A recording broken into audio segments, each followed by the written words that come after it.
ओम शांति। मेरे मीठे मीठे भाई और बहनों, बाबा के इस अनमोल खजाना यानी ज्ञान रूपी मुरली को जन जन तक पहुंचाना हम सब की कर्तव्य नहीं बल्कि धर्म है। मैं तो अपना धर्म निभा रही हूँ। अब आपकी बारी। आप भी अपनी व्हाट्सएप और फेसबुक और दूसरे सोशल मीडिया के ग्रुप में शेयर कीजिए। क्या पता आपके इस नेक काम की वजह से किसी की ज़िंदगी जीने की एक नई राह मिल जाए। और हाँ, आप भी इस यूट्यूब चैनल को सब्सक्राइब कर लीजिएगा ताकि आपको भी रोजाना बाबा की मुरली को सर्च करना ना पड़े। शिव बाबा की अमृत वर्षा हम सब पर ऐसे ही बरसते रहे। अब सुनते हैं आज की मुरली। ओम शांति। 8 नवंबर 2021 बाबा के महावाक्य। मीठे बच्चे, शिव बाबा का बनकर कोई भी भूल नहीं करना। भूल करने से बाप का नाम बदनाम कर देंगे। प्रश्न: सबसे बड़ी प्रवृत्ति किसकी है और कैसे?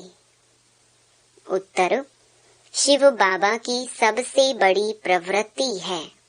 भक्ति में सब त्वमेव माताश्च पिता कहकर पुकारते हैं तो प्रवृत्ति वाला हुआ ना। परंतु जब तक वह साकार में न आए तब तक उनकी कोई प्रवृत्ति नहीं, क्योंकि ऊपर में तो आत्माएं बाप के साथ निराकारी रूप में रहती हैं। जब साकार में आकर इनमें प्रवेश करते हैं तो सबसे बड़ी प्रवृत्ति है। ओम शांति। भारत खास और दुनिया आम यह नहीं जानते कि बेहद का बाप निवृत्ति वाला है या प्रवृत्ति वाला। जब बाप आते हैं तो बच्चे बच्चे कह बुलाते हैं, क्योंकि उनको पुकारा भी जाता है त्वमेव माताश्च पिता त्वमेव। तो गृहस्थी बन जाते। वहाँ तो सब जानते हैं शिव निराकार है। भल शिव का आकार है, परंतु बाल बच्चे तो नहीं हैं। अगर हैं भी तो सब आत्माएं बच्चे हैं, सब एक जैसे बच्चे हैं। इसलिए समझते हैं सब परमात्मा है। आत्मा भी बिंदी रूप है, परमात्मा का भी बिंदी रूप है। गृहस्थी लोग ही गाते हैं त्वमेव माताश्च पिता त्वमेव। सन्यासी निवृत्ति मार्ग वाले कह देते परमात्मा ब्रह्म है। वह त्वमेव माताश्च पिता नहीं कहेंगे, उनका मार्ग अलग है। यह भी भूल से लक्ष्मी नारायण के आगे जाकर महिमा गाते हैं त्वमेव माताश्च पिता, या कहेंगे अच्युतम केशवम। भक्ति मार्ग में स्तुतियां तो अथाह गाते हैं।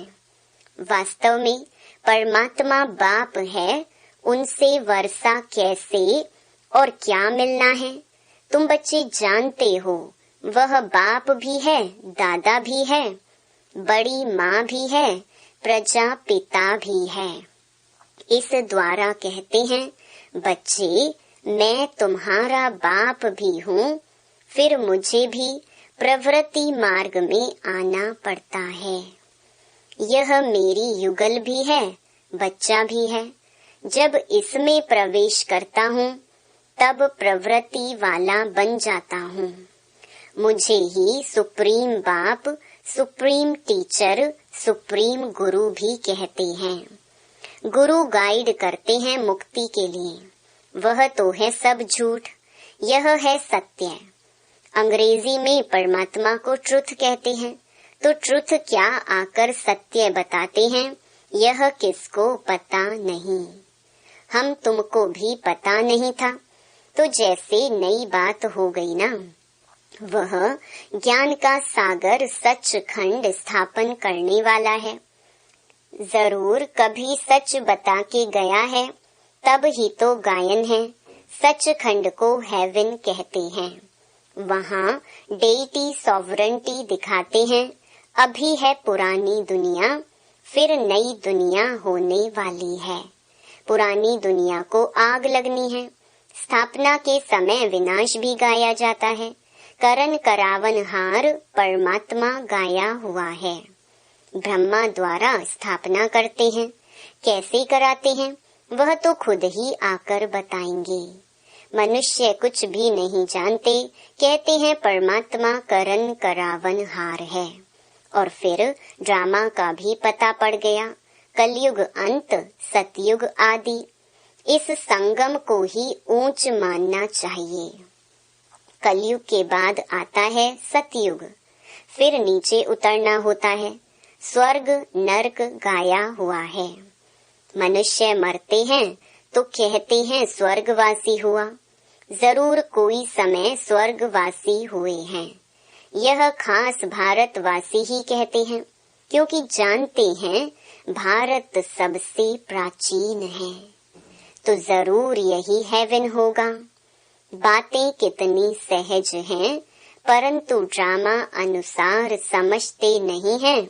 तब तो बाप आते हैं समझाने। पुकारते भी हैं बाबा आओ, आप में जो नॉलेज है वह आकर हमें दो। पतितों को पावन बनाने आओ। फिर कहते हैं हमारा दुख हर कर सुख दो। परंतु यह पता नहीं कि क्या नॉलेज देंगे, क्या सुख देंगे। अब तुम बच्चे जानते हो वह बाप है, तो जरूर बाप से रचना हुई होगी। फादर माना रचता, बच्चे ने फादर कहा तो क्रिएशन ठहरे। क्रिएशन भी जरूर कहाँ से पैदा हुई होगी। फिर बच्चों को प्रॉपर्टी भी दी होगी। यह तो कॉमन बात है। इसलिए ही मुझको त्वमेव माताश्च पिता कहते हैं। तो बाबा बड़ा गृहस्थी हुआ ना, बुलाते भी हैं, हे मात पिता आओ, आकर पावन बनाओ। अब फादर तो है, परंतु मदर बिगर रचना कैसे हो सकती है। यह फिर यहाँ रचना बाबा कैसे रचते हैं, यह है बिल्कुल नई बात। यहाँ भी बहुतों की बुद्धि में ठहरता नहीं है और सब जगह सिर्फ परमात्मा को फादर कह बुलाते हैं। यहाँ दोनों हैं, मदर फादर, तो प्रवृत्ति मार्ग हुआ ना। वहाँ सिर्फ फादर कहने से उन्हों को मुक्ति का वर्षा मिलता है। वह आते भी पीछे हैं। यह तो सब जानते हैं। क्रिश्चियन धर्म के आगे बौद्धी धर्म था, उनके आगे इस्लामी धर्म था। इस सीढ़ी में और धर्म तो है नहीं, इसलिए गोले के बाजू में रखना चाहिए। यह है पाठशाला। अब पाठशाला में सिर्फ एक किताब थोड़ी ही होगा। पाठशाला में तो मैप्स भी चाहिए। वह जिस्मानी विद्या तो काम में नहीं आएगी। मैप्स से मनुष्य झट समझ जाएंगे यह तुम्हारे मुख्य मैप्स हैं। कितना विस्तार से समझाया जाता है, फिर भी पत्थर बुद्धि समझते नहीं। बाबा ने समझाया है, प्रदर्शनी में त्रिमूर्ति पर ही पहले समझाना है। यह तुम्हारा बाबा है, वह दादा है। ज्ञान कैसे देवें, वर्षा कैसे देवें, भारतवासियों को ही वर्षा मिलना है। परम पिता परमात्मा ब्राह्मण, देवता, क्षत्रिय 3 धर्म की स्थापना करते हैं। ब्रह्मा द्वारा ब्राह्मण ही रचते हैं। यह है यज्ञ। इसको कहा जाता है रुद्र ज्ञान यज्ञ। और भक्ति मार्ग के जो यज्ञ हैं वह देरी से शुरू होते हैं, क्योंकि पहले पहले होती है शिव की पूजा, फिर देवताओं की पूजा। उस समय कोई यज्ञ नहीं होता। बाद में यह यज्ञ करना शुरू करते हैं। पहले देवताओं की पूजा करते हैं, फूल चढ़ाते हैं। अब तुम पूजा लायक नहीं हो। लोग शिव के ऊपर जाकर अक धतूरा क्यों चढ़ाते हैं? बाप समझाते हैं, तुम सब कांटे थे। उनसे फिर कोई सदा गुलाब, कोई मोतिया बनते हैं। कोई फिर अक के फूल भी बन पड़ते हैं। पूरा नहीं पड़ते तो अक बन जाते हैं। कोई काम के नहीं रहते। शिव बाबा पर सब कांटे चढ़ते हैं, फिर उन्हों को फूल बनाते हैं, परंतु फूलों की भी वैरायटी बन जाती है। बगीचे में वैरायटी फूल होते हैं ना, तुम्हारे में भी नंबरवार हैं। कोई तख्त नशीन बनेंगे, कोई क्या बनेंगे, यह सब बातें बाप ही समझाते हैं और कोई समझा न सके। भक्ति मार्ग कितना लंबा चौड़ा है, परंतु उसमें ज्ञान जरा भी नहीं। सतयुग में देवी देवता थे, कलयुग में एक भी देवता नहीं, तो जरूर परमात्मा ने मनुष्यों को देवता बनाया होगा। तो बाप आकर ऐसा कर्म सिखलाते हैं जो मनुष्य सीख कर दैवी गुण धारण कर देवी देवता बन गए। और धर्म वाले क्या सिखलाएंगे, क्योंकि उन्हों को तो ऊपर से उनके पिछाड़ी में आना है, तो वह सिर्फ पवित्रता का ज्ञान देते हैं। क्राइस्ट जब आता है तो क्रिश्चियन तो कोई है नहीं, ऊपर से उनके पिछाड़ी आते हैं। बाबा ने समझाया है मुख्य धर्म है 4। जो धर्म स्थापन करते हैं उनका जो शास्त्र है उनको कहा जाता है धर्म शास्त्र। तो मुख्य हैं 4 धर्म, बाकी सब हैं छोटे छोटे धर्म जो वृद्धि को पाते रहेंगे। इस्लामी धर्म का शास्त्र अपना, बौद्धियों का अपना, तो धर्म शास्त्र सिर्फ यही ठहरे। ब्राह्मण धर्म तो अभी का है, वो लोग गाते हैं ब्राह्मण देवता नमः।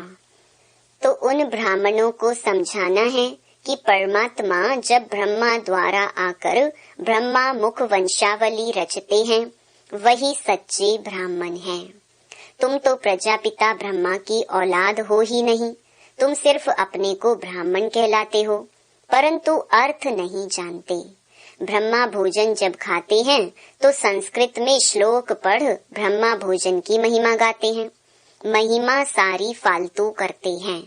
उनसे पूछना चाहिए कि तुम ब्राह्मण कैसे ठहरे। पहले तो ब्रह्मा चाहिए जिस द्वारा परमात्मा सृष्टि रचे, तो सच्चे ब्राह्मण हो तुम। ब्राह्मणों को तो चोटी दिखाते हैं ना, विराट रूप में, फिर ब्राह्मण दिखाते नहीं, तो ब्राह्मण आए कहाँ से?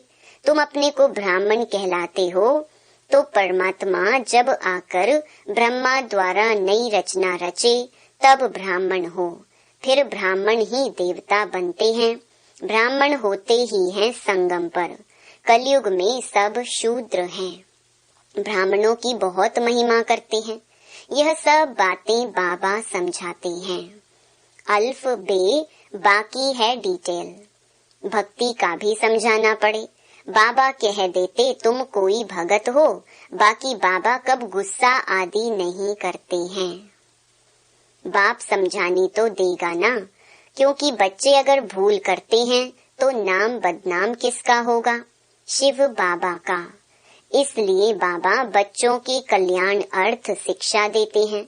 समझो इनसे कोई भूल हो जाती है तो भी उसको सुधारने के लिए ड्रामा में नोंद है, उससे भी फायदा निकलेगा, क्योंकि यह बड़ा बच्चा है ना। सारा मदार इस पर है, इनसे कोई नुकसान नहीं होगा। यह कहते हैं ऐसे करो तो कर देना चाहिए, तो नुकसान से भी फायदा निकल आएगा। नुकसान की कोई बात नहीं, हर बात में कल्याण ही कल्याण है। अकल्याण भी ड्रामा में था, भूलें तो सबसे होती रहेंगी, परंतु अंत में कल्याण तो कोई भी हालत में होना है, क्योंकि बाप है कल्याणकारी। सबका कल्याण करना है, सबको सद्गति दे देते हैं। अब सबकी कयामत का समय है। पापों का बोझा सबके सिर पर है, तो सबका हिसाब किताब चुकतू होगा। सजाएं मिलने में देरी नहीं लगती हैं। सेकंड में जीवन मुक्ति मिलती है, तो क्या सेकंड में पापों की सजा नहीं भोग सकते हैं? जैसे काशी कलवट में होता है, शरीर छूट जाता है, परंतु ऐसे नहीं शिव बाबा से जाकर मिले।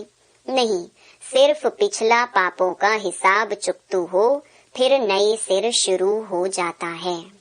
बीच से कोई वापस जा नहीं सकता। भल ज्ञान सेकंड का है, परंतु पढ़ाई तो पढ़नी है। रोज शिव बाबा की आत्मा जो ज्ञान का सागर है, वही आकर पढ़ाते हैं। कृष्ण तो देहधारी है, पुनर्जन्म में आते हैं। बाबा तो अजन्मा है, जिनको पढ़ना नहीं है वह तो जरूर विघ्न डालेंगे। यज्ञ में विघ्न तो पड़ेंगे, अबलाओं पर अत्याचार होंगे। वह सब कुछ हो रहा है कल्प पहले मुहाफिक। असुर कैसे हंगामा करते हैं, चित्र फाड़ते हैं, कोई समय आग लगाने में भी देरी नहीं करेंगे। हम क्या करेंगे, अंदर में समझते भावी, बाहर में पुलिस आदि को रिपोर्ट करनी पड़ेगी। अंदर में जानते हैं कल्प पहले जो हुआ था सो होगा। इसमें दुख की कोई बात नहीं। नुकसान हुआ, धोबी के घर से गई छू, फिर दूसरा बन जाएगा। बाबा ने कह दिया है, जहाँ प्रदर्शनी आदि करते हो तो 8 दिन के लिए इंश्योरेंस करा दो। कोई अच्छा आदमी होगा तो चार्ज भी नहीं लेगा, ना इंश्योरेंस किया तो भी क्या होगा, फिर नए अच्छे चित्र बन जाएंगे। कदम कदम में पदम है। तुम्हारा कदम कदम, सेकंड सेकंड बहुत वैल्यूबल है। तुम पदम पति बनते हो 21 जन्मों के लिए, बाबा से वर्षा लेते हो तो कितना अच्छी रीति समझाना चाहिए। वहाँ स्वर्ग में तुम्हारे पास अनगिनत धन होगा, गिनती की बात नहीं। तो कितना बाबा तुमको धनवान सुखी बनाते हैं। इनकम कितनी बड़ी है, प्रजा भी कितनी साहूकार बनती है। यह है सोर्स ऑफ इनकम 21 जन्म के लिए। यह है मनुष्य से देवता बनने की पाठशाला। पढ़ाता कौन है? बाप। फिर ऐसी पढ़ाई में गफलत नहीं करनी चाहिए। अच्छा, मीठे मीठे सिकिलधे बच्चों प्रति माता पिता बाप दादा का याद प्यार और गुड मॉर्निंग। रूहानी बाप की रूहानी बच्चों को नमस्ते। धारणा के लिए मुख्य सार। पहला, सदा स्मृति रहे कि इस कल्याणकारी युग में हर बात में कल्याण है। हमारा अकल्याण हो नहीं सकता। हर बात में कल्याण समझ सदा निश्चिंत रहना है। दूसरा, सदा गुलाब बनने के लिए पढ़ाई पर पूरा पूरा ध्यान देना है। पढ़ाई में गफलत नहीं करनी है। अक का फूल नहीं बनना है। वरदान, सबको रिगार्ड देते हुए अपना रिकॉर्ड ठीक रखने वाले सर्व के स्नेही भव। जितना जो सभी को रिगार्ड देता है, उतना ही अपने रिकॉर्ड को ठीक रख सकता है। दूसरों का रिगार्ड रखना अपना रिकॉर्ड बनाना है। जैसे यज्ञ के मददगार बनना ही मदद लेना है, वैसे रिगार्ड देना ही रिगार्ड लेना है। एक बार देना और अनेक बार लेने के हकदार बन जाना। वैसे कहते हैं, छोटों को प्यार और बड़ों को रिगार्ड दो, लेकिन जो सभी को बड़ा समझकर रिगार्ड देते हैं, वह सबके स्नेही बन जाते हैं। इसलिए हर बात में पहले आप का पाठ पक्का करो। स्लोगन, बाप दादा की मिली हुई शिक्षाएं समय पर याद आना ही तीव्र पुरुषार्थ है। ओम शांति।